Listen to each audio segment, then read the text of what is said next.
Robert is only moments from being launched into the outside world. That's it. Come on, breathe in and out. Well done. Keep breathing. For the past 9 months, he's been nurtured in his mother's womb. All his needs have been met by his mother through his umbilical cord.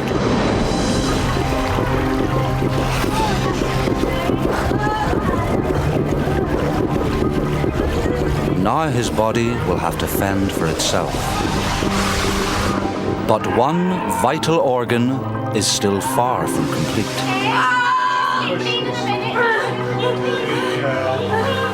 Like all babies, Robert is about to be born with only half a brain. Big push, Lucy. Come on, Lucy. Good girl. Congratulations. Good boy. Well done. Well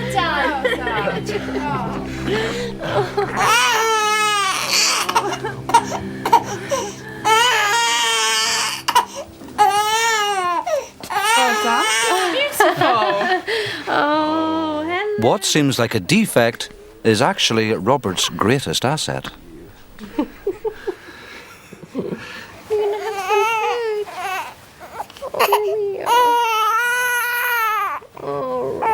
Because the human brain is unformed at birth, it is shaped by our experience of the outside world. Feeding well?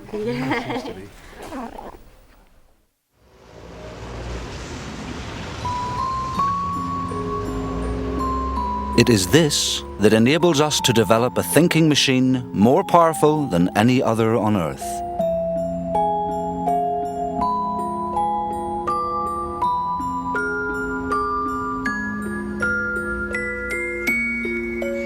The downside is that for the first few weeks of life, Robert has no conscious control over his own body.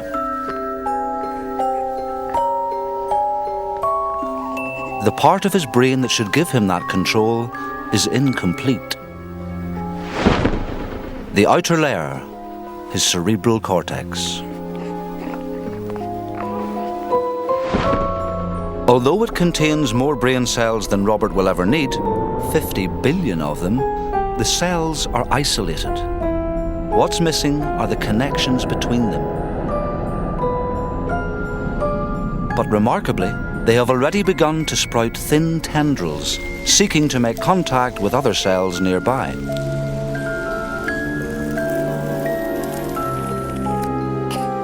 In the meantime, the control of Robert's body lies with another part of his brain.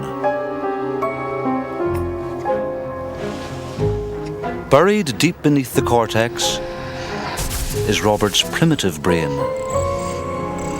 Unlike the cortex, it is already hardwired. Electrical impulses fire along millions of connections, each carrying a specific instruction. None of these impulses requires conscious thought. When Robert's body needs food, his primitive brain activates an automatic survival mechanism, broadcasting his need to the outside world.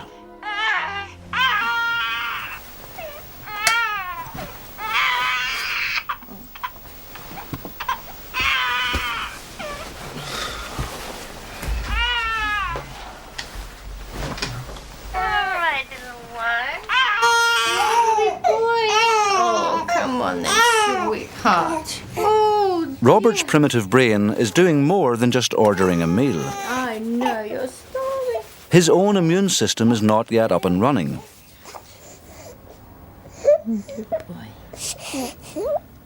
Each time he feeds, his blood gets a top-up of antibodies to protect him against disease. What's more, these antibodies are uniquely tailored to his needs. When Robert's mother kisses him, she picks up any germs on his skin. Her body makes antibodies designed to fight them. and she passes them on to Robert with his next feed. Good night.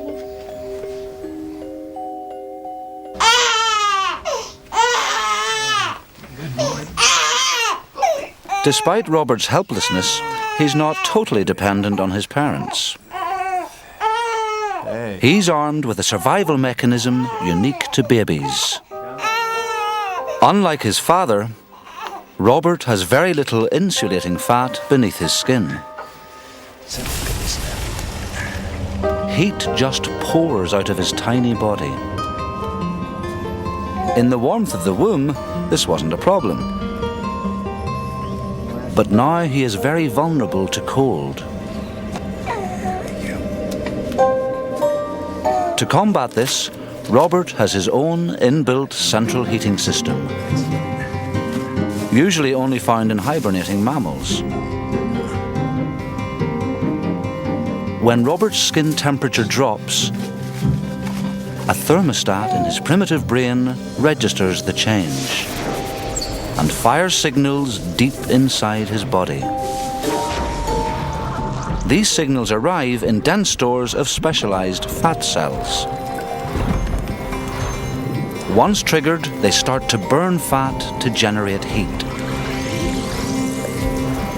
So Robert is able to maintain his core body temperature.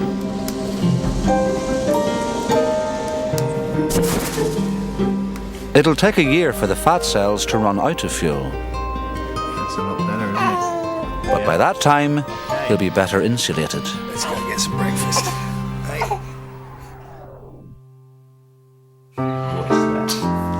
Is that a hammer? Robert's primitive brain does a good job of keeping him alive. But it's hopeless at learning. Its hardwiring makes it rigid and inflexible. Complex skills are way beyond it. A bobby. The cortex, on the other hand, is a blank sheet just waiting to be filled with new skills and behaviours. Hey. You think it's Grandpa? That'll be Granny. I'll get it. At the moment, it still has some way to go.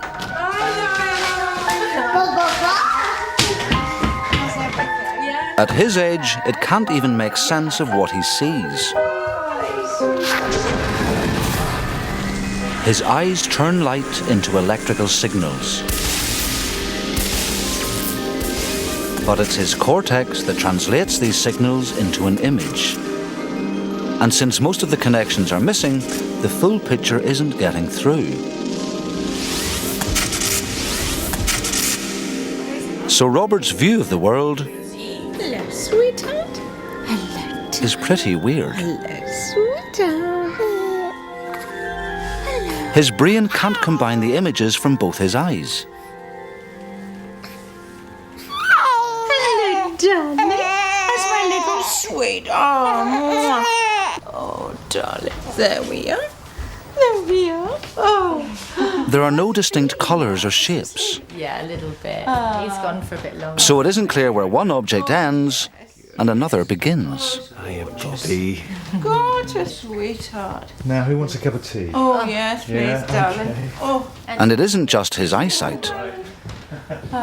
All of Robert's senses are in chaos. He's so firm, isn't he? So strong.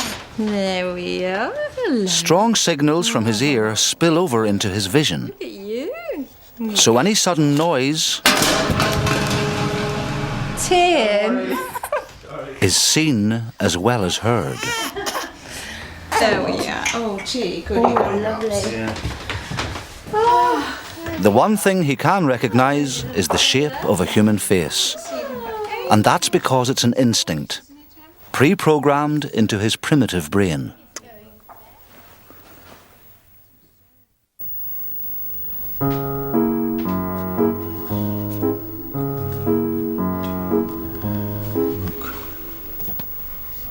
Before it can make sense of the world, Robert's cortex needs to master the basics. Darling, would you mind taking Bob? Because I'm going to go to the shops. I'm just going to find my keys. Fortunately, Robert's primitive brain comes with a built-in training program. This. Its reflexes force him to look at things that will improve his vision, Not such a great move, though, was it? such as a chessboard. A bold, regular pattern generates strong, regular signals. Strong signals reinforce connections, making them permanent. Where there's no signal, the tendril breaks off and goes in search of a better connection to make. I'm looking for this everywhere. I'm going to... Another reflex makes Robert turn to look at anything passing in front of him. We're getting some petrol for the car. Bobby, you like that, Bobby? Like the colours? Improving his ability to see moving objects. Through trial and error, Robert's cortex is constantly rewiring itself, Alrighty. learning to recognize and understand the world around him. Bobby, let's have a look at a gambit from the young Kasparov. He's only 3 weeks old, but Robert's cortex is already taking shape. That would be back there. Soon, he'll discover that he has a mind of his own. I think if we go...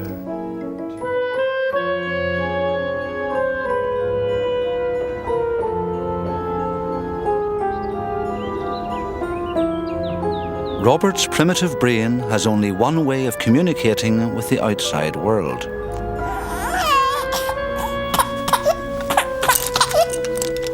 For 6 weeks, this instinct has guaranteed his survival. But now, he needs to expand his repertoire.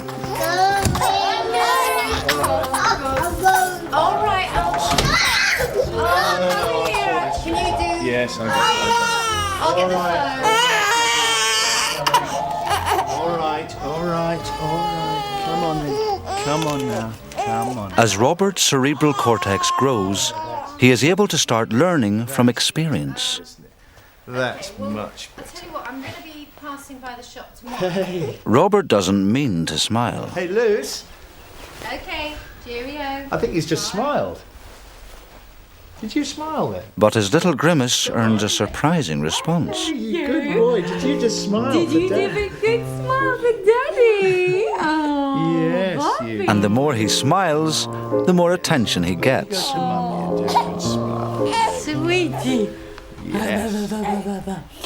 Robert is learning a new way to communicate.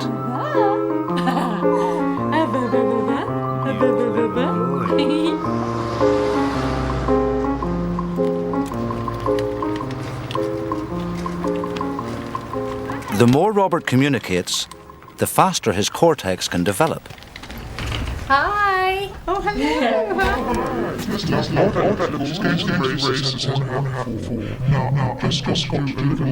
She's going to ask it and hasn't worn a hat before. At the moment, Robert's cortex can't make sense of adult patterns of speech. To do. Strings of words just blur into one another. Drop the Hoover bag. Oh, lovely. You've got the keys? Yes. But when Robert shows off his new skill, Oh, look, a smile. Yes. it encourages adults to talk directly to him. Lovely. Shall we? And when they do, they instinctively change the way they talk. Yes. Now, which is your favourite colour? Which is your favourite colour? Look at the lovely red That's a really lovely colour. Slow sing-song tones That's a really lovely colour. help his cortex to wire itself to recognize distinct sounds. And look at the favourite. Look at the feathers. It's wonderful. And look at the feathers. Do you love the pink? Back to you, Dan. Oh, yeah. Where's the time? Baby talk might sound silly, Than Archie was at that age. but it's helping Robert to hear words more clearly. Archie's at the park with Dad. Yeah. He's much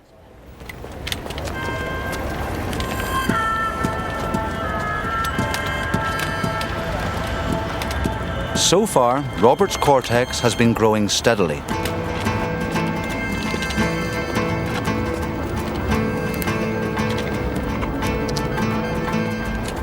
But something remarkable is about to happen. The building blocks are in place. A whole new world is opening up to him.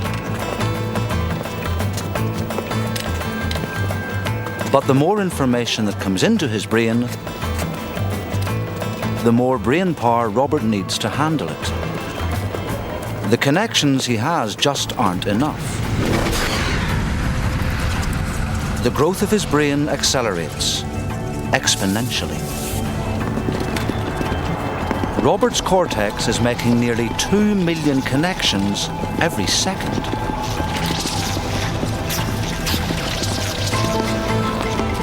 Every single thing that Robert sees and hears is shaping his brain. It will grow faster in the next few weeks than at any other time in his life. It is growing so fast, there's no more room inside his skull. So it starts to crumple up to fit more cortex into the same space.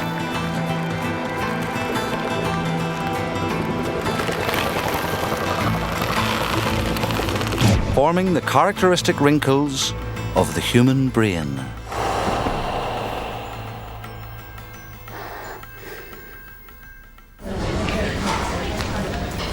Hi, Susie. Hello, sorry we're a bit late. You didn't know what to wear. I'm fine, thank you. How are you? Good to see you. You look really well. Despite the massive growth in Robert's cortex, Hello. Look gorgeous. he's still dominated by the reflexes of the primitive brain. Such as the instinct to turn and look at anything passing in front of him.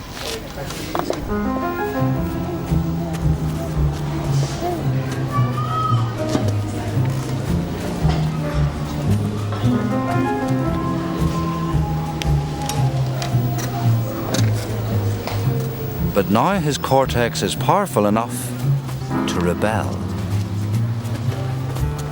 A signal is fired along a new connection, reaching far down into the primitive brain, where it jams the signal controlling the reflex. For a moment, Robert's gaze is stuck.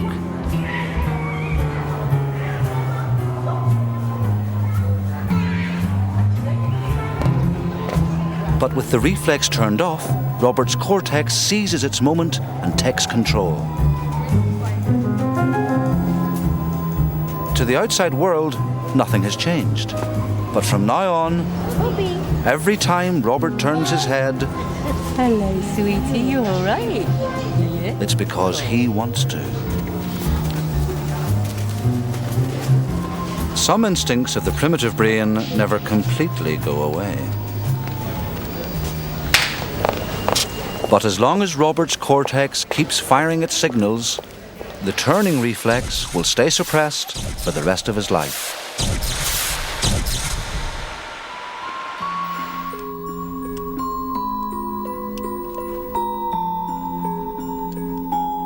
Choosing what he looks at is one thing. Getting hold of it is another. Trying to coordinate what he sees with controlling his hand is a monstrously difficult task.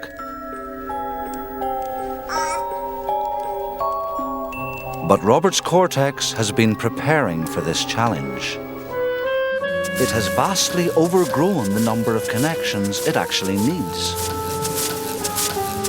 allowing him to test billions of alternative pathways for every action he takes. Now a process of elimination begins. Whenever Robert gets close, the best connections carry the strongest signals and survive. Those connections carrying no signals begin to wither and die.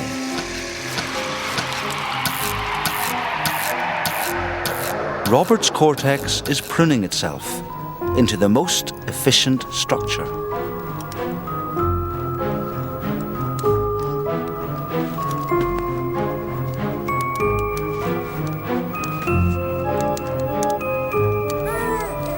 It takes time and it can be frustrating.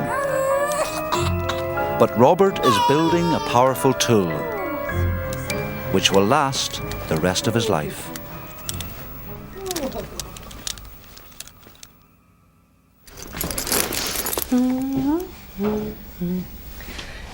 There we are, Bobby. We're going for a walk. Yes, we are. Yes, we are. All right, Mikey. Only 4 weeks later, I just need his shoes, I think. and Robert is close to getting what he wants.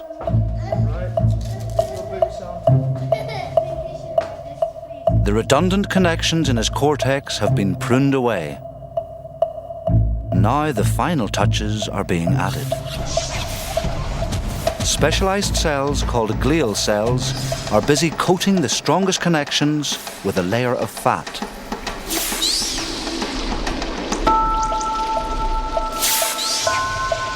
These fatty sheaths insulate the signals, improving their efficiency.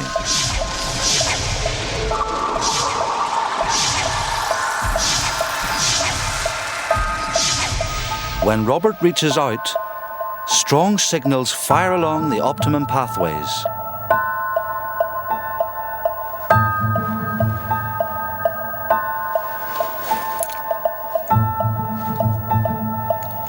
Directing his hand precisely where he wants it to go.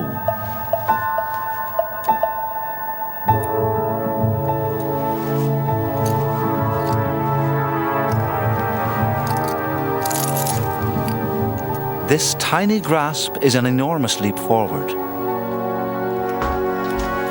Monkey, that's mine. Robert has started to take control of his domain. All right.